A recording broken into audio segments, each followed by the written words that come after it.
Hi, everybody, and welcome to this segment of Epic Experts Interviews. I'm Lori Gambacorta. And I'm Lisa Byrne, and today our special guests are Rose and Terry Stout from Hoxeta Support Services. Rose and Terry utilize holistic therapy, grief recovery, and the indigenous practices of the Incan medicine wheel to help people transform their lives. Thank you for joining us. Thank you for having us. Yeah. So can you guys start with just like a brief description of what it is that you offer people? What's the transformation that you're actually offering people? Well, the word Hoxeta that we use for the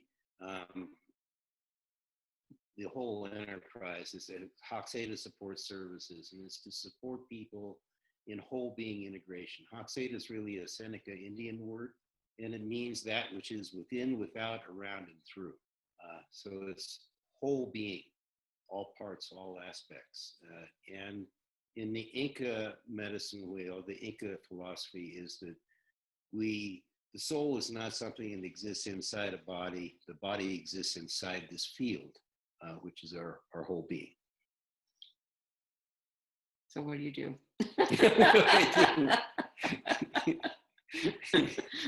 So Terry has a private practice, private counseling practice, and then we do workshops. We do grief recovery workshops and medicine wheel workshops, and we'd like to say a little bit more about those when it's appropriate. So, but that's the thumbnail sketch.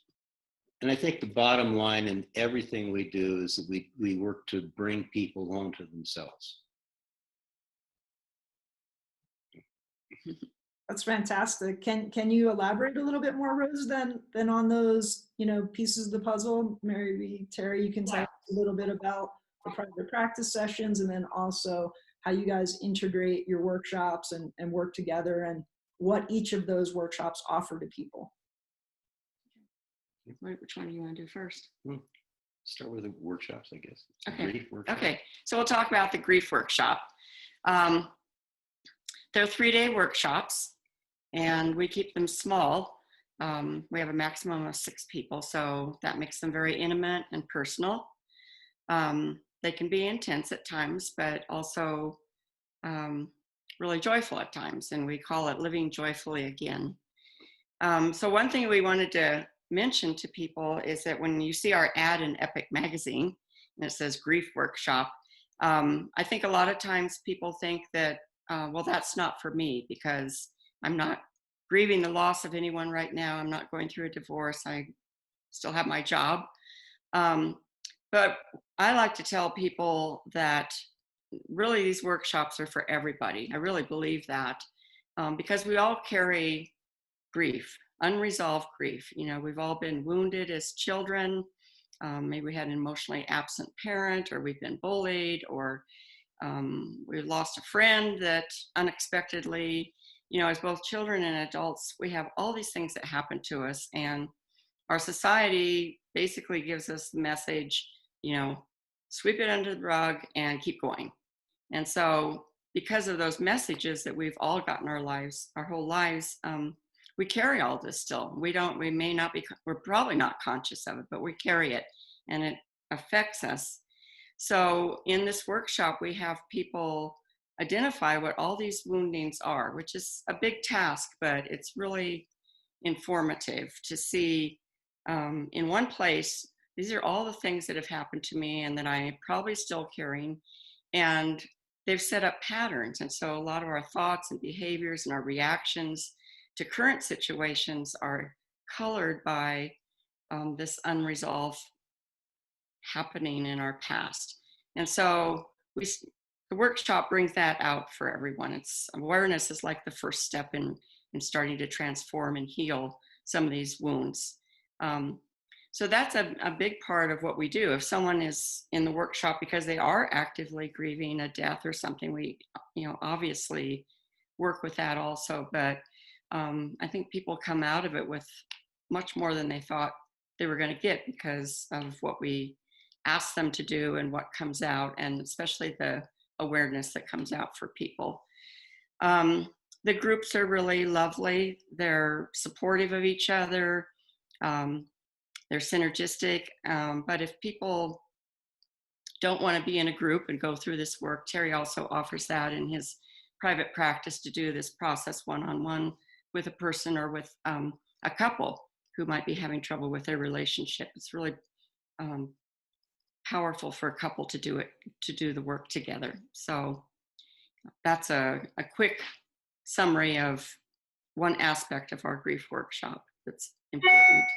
I think it's amazing that you guys are doing this work. I know in my life personally, grief has probably been my greatest teacher. And I know that it is so important for us to have supportive people and facilitators and leaders that are open-hearted and can hold that container and space, and that grief becomes cumulative, Mm-hmm. if we don't work through it. So thank you for what you guys are doing. That triggers me to say something else, something more along those lines, that we in this society are never taught how to grieve. It's something that it's kind of a taboo subject. And we get all of these phrases to keep us from doing that. There's a difference between grief recovery and grief counseling. There's a lot of grief counseling out there. And I did 12 and a half years of grief counseling until my daughter died. And then none of that helped me. So I had to learn. That's when I discovered grief recovery as opposed to grief counseling. And it's learning. Grief counseling is holding a vessel for you to tell your story in, which is the first part of grief recovery. And it's important, but it's not enough. You need to learn the skills on how to move through that process and come out the other side. And that's every time it arises too, because there's no such thing as closure. It's just completion of every time the process comes up. And it's so important because it really holds us back from being able to engage in life fully until we do that. So basically, we've got a passion for it. Thank you for that distinction. It's, I think, very important that people can understand there's a difference between the two. Mm-hmm. Mm-hmm. Yeah. Can you talk a little bit more about the influences? You mentioned the death of your own daughter. I'm sure that was a big influence, and the Inca medicine wheel. Like, how do some of those things come in? How do they influence you coming together and offering these kinds of workshops? Okay. The medicine wheel, I think I'd like to say something about that first. That we came across the Inca medicine wheel when we took a journey down to Peru, and we actually, in our finding each other in a different way later in life, and we came together, we found out that we both always wanted to go to Machu Picchu. And we looked for a way to do that, and the way we found to do that was to join this expedition that was going to the Sacred Valley of the Inca. And in order to go on this expedition, we had to begin studying the medicine wheel because we were going to be with 5 Inca elders. That's what started the whole thing. And then the medicine wheel itself, when I saw it from my perspective as a psychological model, it blew me away because it's depth psychology at an experiential level. It's brilliant, just ancient wisdom that's just brilliant. So that has actually become my framework for all of the therapy I do with people. It's all built around this model. And the model, it starts in the south and goes clockwise around the wheel. And each direction has an archetype and a psychological task that you need to perform before you move around the wheel. The archetype just symbolically represents those psychological tasks. In the south, interestingly enough, is grief recovery. All those traumas and woundings and pains and things that have been unhealed in our life, and they need to be looked at and transformed in some way so that your relationship to them can change so that they're not informing you on a subconscious level. And then once you learn the skills of that work, then you move around to the west where you're addressing fears and generational dysfunctions, all those messages that you got from your family of origin. all those nagging little voices that keep telling you what to do. And then once you address all of those things, that leaves you free then to learn the skills, which is the north direction of how to manifest your dreams, how to dream what it is you want to bring into reality in your life, into being. And then once you learn how to do that, once you learn how to choose your own destiny, then you take that out to the world and you become a participant in the healing of the world. That's basically the medicine wheel. So everybody who walks through my door for personal counseling gets all of that, whether they know it or not. And you start with the grief. I start with the grief because yeah. So that came about in a couple of ways. One is that when I was in my master's program, I did my second internship for the master's program with people that had life-threatening illnesses.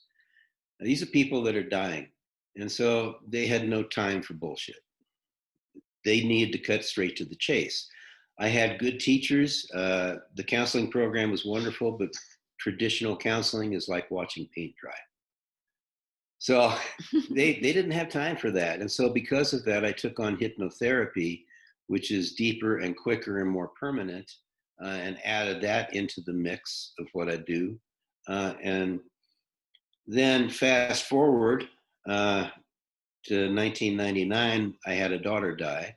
And that was huge for me. I mean, it was kind of like a Satori. There was no place I could go. I was with her for 5 days in her dying process. And that opened me up, and it gave me a different consciousness. And I engaged in life in a completely different way. And then, so that and traveling with the elders after that all came together to form kind of what we do.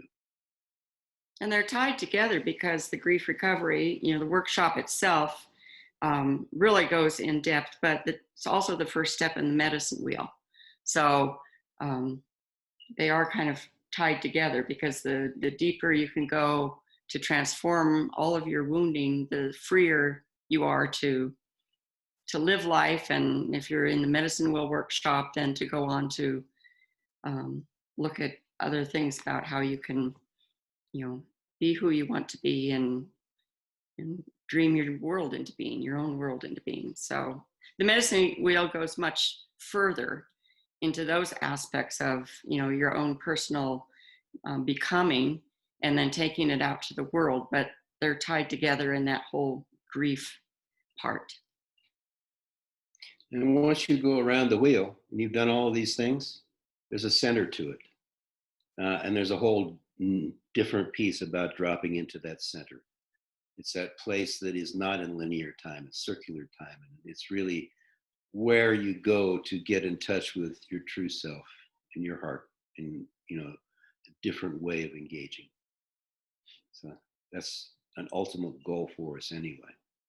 And the wisdom of the Inca, it's ancient indigenous culture, and so their ancient wisdom, it's their prophecy now to bring their knowledge forward and share it with people who are open to hearing it, and yet it also corresponds to some of the cutting edge thinking in science today, the quantum physics.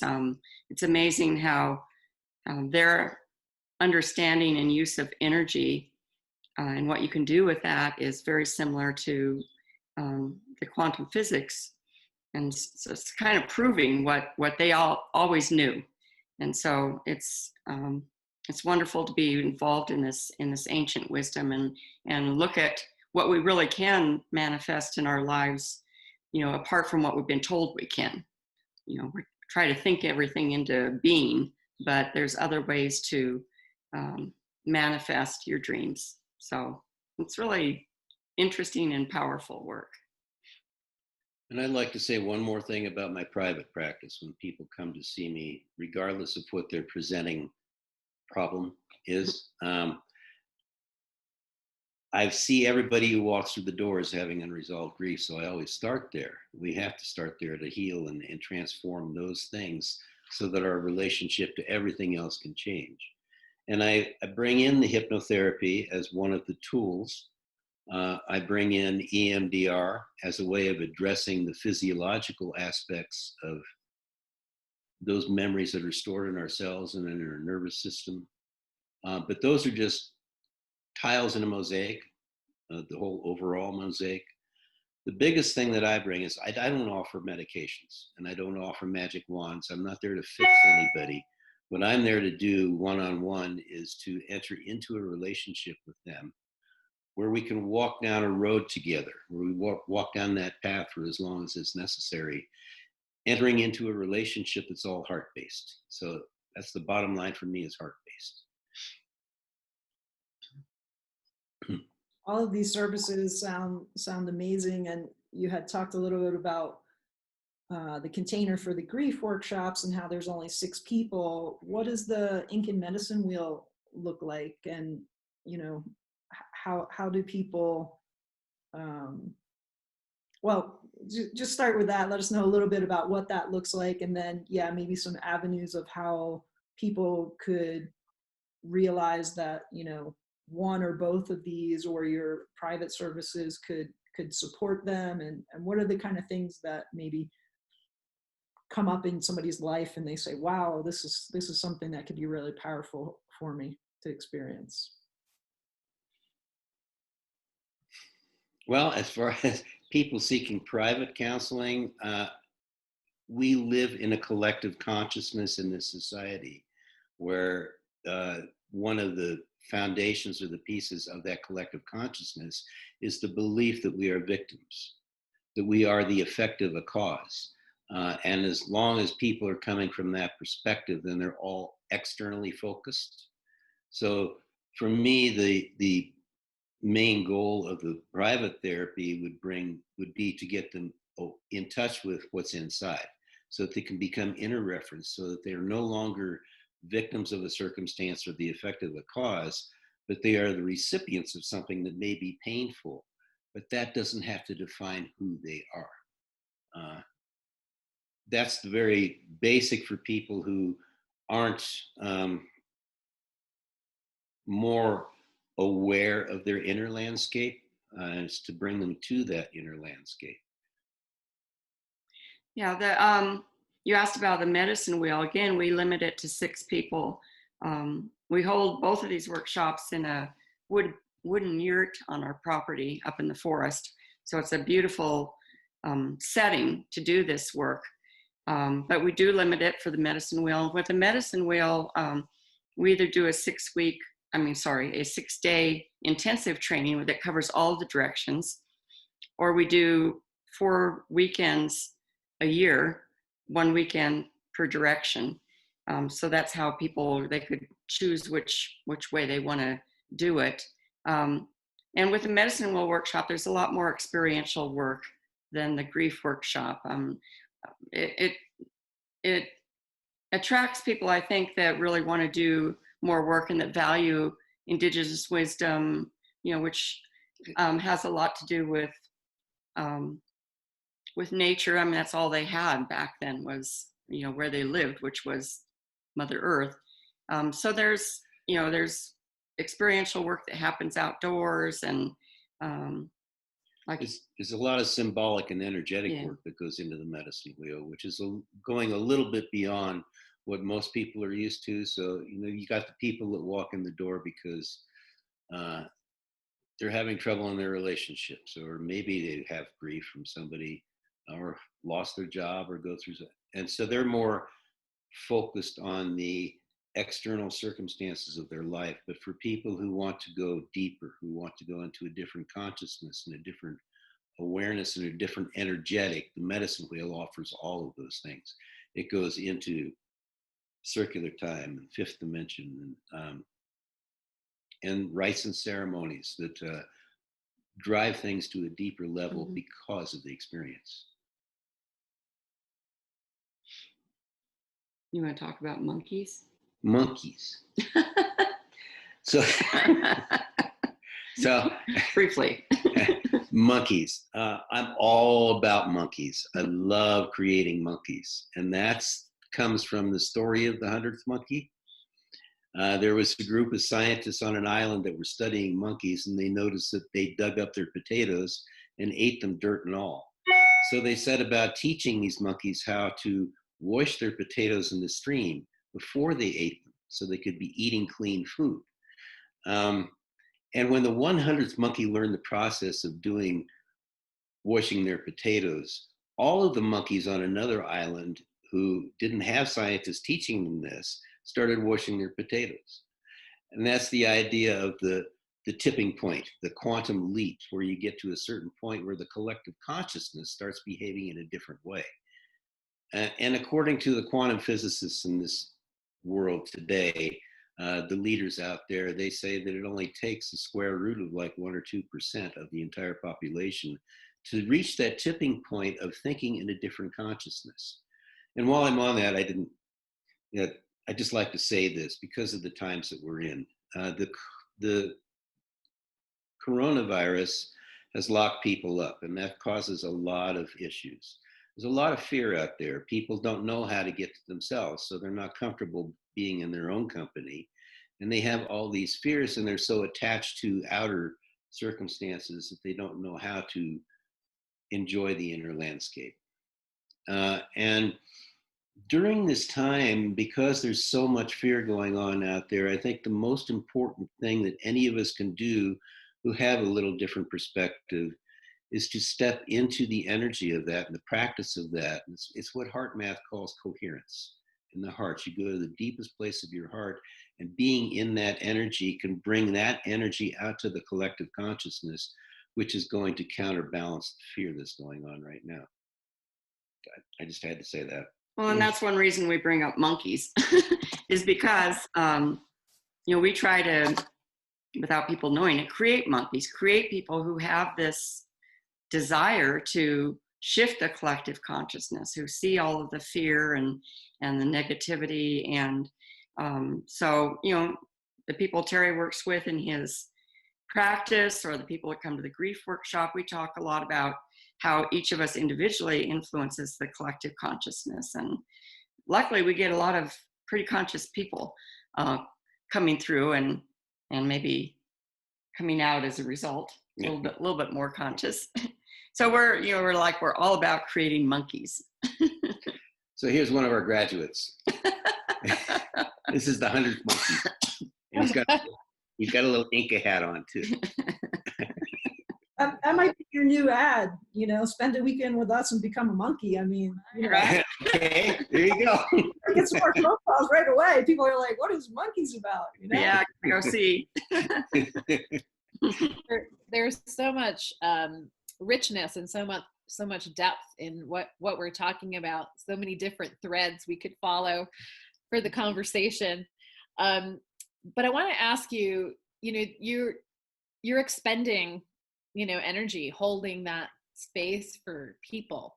So what is it that the two of you do for yourselves to make sure that you're always growing and you're always maintaining your own energy field and making sure that, as people's needs change, that you're able to kind of be open and accommodate what it is that they need? So what are some of your own practices? Well, for my continuing education, which I think is different maybe than what you're asking, I go back once a year and teach level 5 and 6 hypnotherapy to international students. And that feeds me a great deal because these people from all over the world, I feel like I'm a citizen of the world and we're all family. I get a tremendous amount out of that. But then on the other hand, I go outdoors a lot, and luckily I'm being able to do that even more, being at home and really trying to, establish a deeper relationship with the earth and the outdoors. And that really feeds me. I mean, that's, and bringing myself more and more still. I don't have, an ongoing meditation practice or anything like that, but being outdoors just really does feed me. And I think, the people that we see in our workshops also, if you're, as far as increasing our knowledge or awareness, I think, they really broaden and deepen our understanding of issues that people have. And so in a way, they're our teachers, to be involved with, the really personal aspects of how people are, what the issues are for people and how they're dealing with it. That helps us to help other people. I'd like to interject there that when we do our workshops, we are not facilitators. We bring our education and our experience and our life stories, and most of all, we bring our hearts to everything we do. But we're not just the facilitators; we are the participants also. So, like when we do grief workshops, people share their lost histories, and we share ours. So by the time you walk out of one of those workshops, we're all family. We all know as much about each other. So we don't believe in those kinds of separations, the clinical distance, quote unquote. We're human beings walking this path together. And I think that every time we do that with any of our groups, it feeds us and it grows us and it changes us and it transforms us. And it's all a process that's dynamic and ongoing, that's heart-based. And that's continuous education. And I think heart-based is something that we strive for. And, we have our relationship and our woundings, that we still work with at times. And so I think we're striving to remind each other and to work individually ourselves on, okay, my mind's going way over here and take me down this rabbit hole. I'm going to bring it back, and I'm going to bring it, back into my heart space and heal it from there, or work with it from there. So I think both of us do a lot of individual work constantly, kind of on ourselves, to try to put into practice what we believe. And because we know each other's lost histories so well, we can bring that up whenever one or the other of us gets knocked off balance because our mind is chasing its tail. We can remind each other and do it in a way that's not being defensive or adversarial. It's just lovingly saying, oh, there's that again. Yeah, we see that. And so it's really a dynamic that has made our relationship wonderful. That's why we work so well together in our groups. Fantastic. And the group dynamic, there's just a whole nother level of profound experience and energetic that you get when you're in a group. So it's super important work what you guys are doing. And I know that you've also, besides doing the retreats, have taken people on spiritual travel. If you want to maybe speak to that a little bit, of how that started and what type of offerings you have. After we got our mesas, it's a spiritual bundle from the Incas, their tradition. We joined a group of people. It was an international group who every year somewhere in the world would hold vigil fires for world peace. And so we did that for some time. We loved doing those travels. And then out of that, people kept asking us to take them to Peru. And we kept saying, no, we don't want to do that. We don't want to herd cats. But eventually we gave in and did. And so a couple of years ago, we took a whole group of people down to Peru into the Sacred Valley. And we had guides and Inca elders with us, to provide that same experience. And that was fabulous. I mean, that was one of the most wonderful trips. And then last year, from the hypnotherapy class, we had a student who came from Guam to do our medicine wheel workshop and grief recovery. And it just, a friendship grew. And long story short, at the end, this woman was Japanese living in Guam, and she wanted to do a journey for Japan and have a vigil fire there, which included a 4-day retreat. And so we joined with her, and we marketed and brought in all the participants, and she set everything up over in Japan, and that was, I think, the trip of a lifetime for us. Uh, just so much in depth, and so much east meets west rather than north and south. It wasn't so much the eagle and the condor, it was the east and west.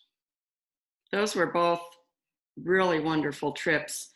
It's not our purpose, unfortunately, because they were wonderful trips. And we had people in Peru and in Japan, setting up all those aspects of the trips. So, we brought the people and we co-facilitated the whole journey.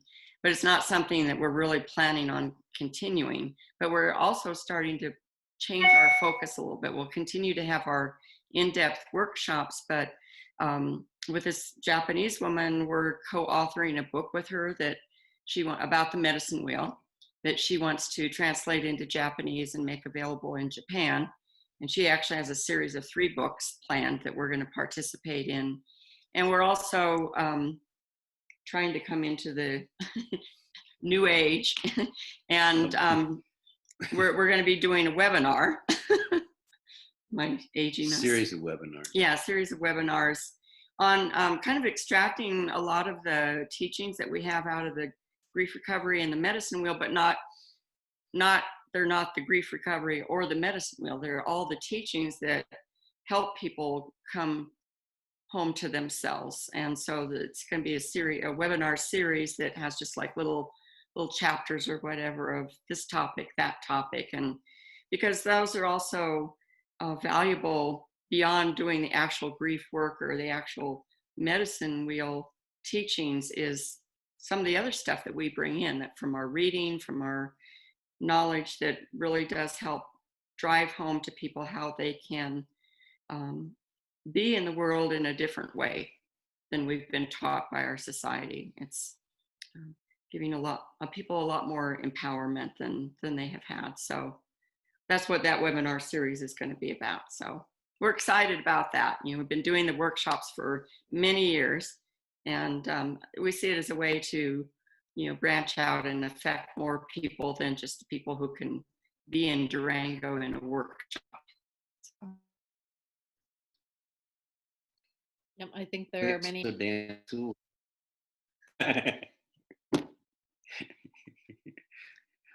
Yeah. Say it. I said we also dance hula. So why do you say that? Well, because that's a way that we practice whole being integration, because hula dancing is coming from the heart and giving expression to a story from your heart. So that's whole being integration too. And we've experienced it and seen it, and it's wonderful. So thank you for offering it. It's fun. Yeah. And enriching. Yeah. So one of our interesting questions is, if you could go back in time and you could visit, a younger version of yourself, knowing everything that you know now, what advice would you give your younger selves?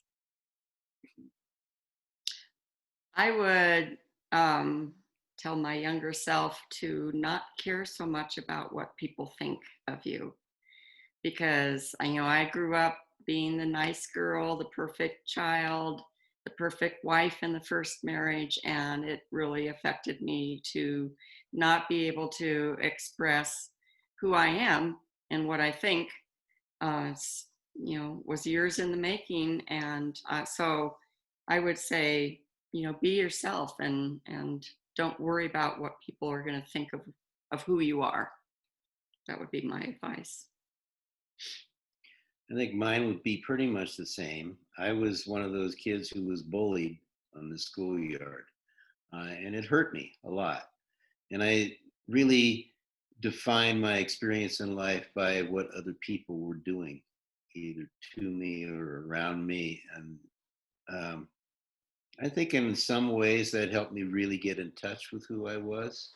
So my advice to my younger self would be to anchor myself in the knowing of who I was, rather than what was going on outside of me. So we'll go the opposite end of the spectrum now, and if you can go forward 5 or 10 years, what would you both like to see as your biggest achievement or contribution to your community and humanity in general? So I would say that my goal would be to create as many monkeys as possible. I would love to, that's my whole focus, is bringing people home to themselves. And in the Inca philosophy, they say it's not that you look to the future or you source from the future, you bring the future through your past into your present. It's like it's in circular time. So you just live that energy now, and that becomes the whole focus, is not what's going to happen in the future, but what you can offer right now that will turn things into fertile soil from which something new can grow. I think just, for me, seeing individual people awaken and let go of things that have held them back, and knowing that as an individual person grows and expands, then that affects the whole collective. And so we're kind of like one person at a time. But that's the end goal. The end goal is to help individual people and thereby help the world. And I really think there's a huge connection there. So that's what we've been doing.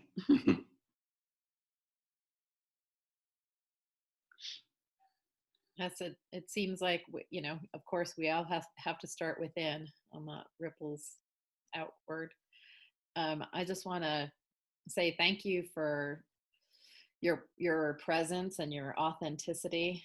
It's really wonderful to get to know you a little better, and the people watching this will get to know you a little better. And it is such deep and profound work, and I want to just give a very heartfelt gratitude and appreciation for how you're showing up in the world. Thank you. Thank you, Lori. Thank you, Lisa. Thanks for the opportunity to, tell a little bit more of what it is we do and love doing. So we appreciate this opportunity. Yeah, thank you very much. And thank you for E.P.I.C. Yes. Oh my gosh. We love E.P.I.C. Yeah. It's wonderful, Yeah. wonderful. And So you two are. second what Lori said about, just the container and the space and the offerings that you have for people to go deeper and to connect internally, to bring out their own wisdom, their own balance, their own gifts, all of those kinds of things. So thank you guys so much for the work you're doing. Can you let people know, how they can connect with you? What's the best way to learn more about you and ways they can connect with you? To learn more about us, they can go onto our website, www.hoxeta.com. And that's HOKSEDA, hoxeta.com. And then beyond that, I'd say the most direct and simplest way to connect with non-technical people is to call or text. You'll get an immediate response. So my phone number is 903-7578. No, that's hers. Excuse me. Mine is 946-1438, both 970. And our email and our phone number is on our website. So, but email is not the best way. It's better to call or text first rather than email, because we just have too many emails. But if they want to, if they want to, they can. Perfect. Is there any last thing that you would like to impart to everyone listening?